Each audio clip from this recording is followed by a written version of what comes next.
In the last few years, the global financial crisis, in both the credit crisis of 2008 and the sovereign debt crisis of 2010 and 11, have managed to do something extraordinary. That is to wipe off terrorism as the main global news story. That's quite an achievement. And the reason for that is because the global credit crisis and the sovereign debt crisis is the most profound event in the global economy since the Great Depression of the 1930s. We have a very eminent person in Mr. Michael Andrews to talk to us about this issue. A little bit about Mr. Andrews. He's a career KPMG person with a little bit of exposure to the corporate sector as well.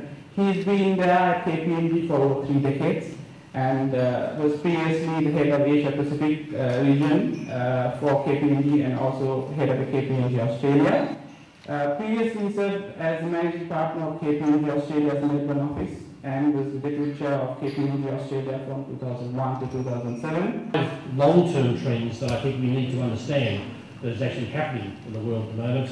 And finally, to remark on some observations I would have about Sri Lanka, which may be of interest to you. In my time at KPMG, I've now been to over 91 countries around the world. I'm constantly travelling, even though I'm now relocated in Hong Kong. So what I would try and do is give you, I suppose, some personal perspective of the sort of challenges that we see. And I should start with the main challenge, which of course is Europe.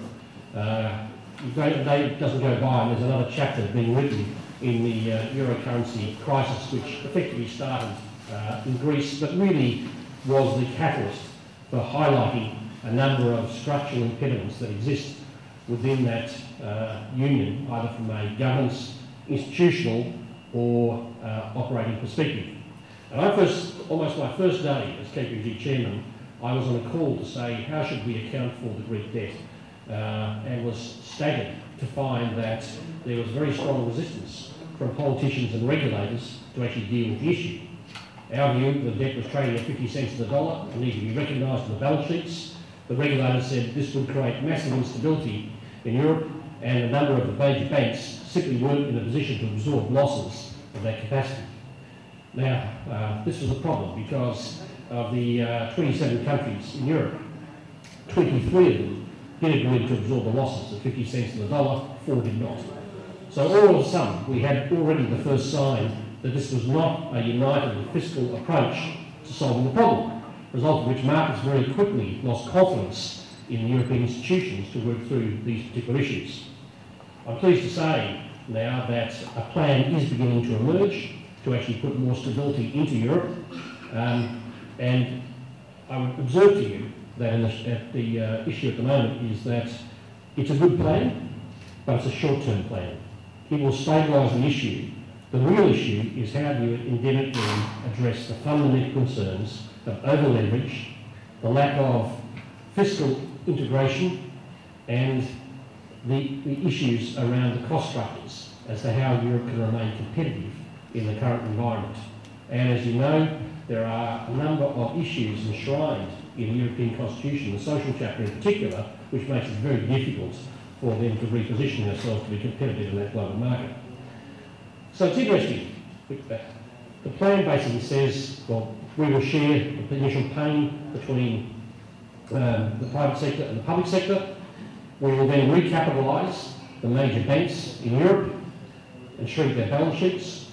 The government will start to put funds into the European Construction Bank. We will start to actually underwrite the purchase of bonds. A number of other options are being looked at. All of this is frankly a good plan. The difficulty is the politics in getting there. What does it mean for Sri Lanka?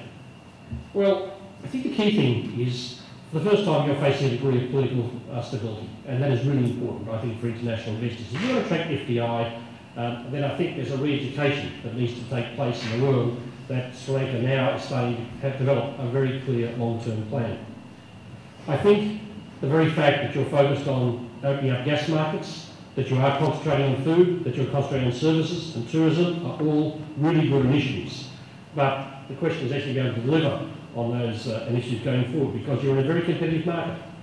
I think the shift from east to west plays into your hands. I think you probably understand better the bridge between Western thinking and Eastern thinking, and if you can position yourselves there, then I think you can actually be a strong contributor to these trends. I mean, you have a 22 million workforce. There is a reasonably high level of education here. There is good management capability and talent. You're rich in resources. So there's a lot to going for the country.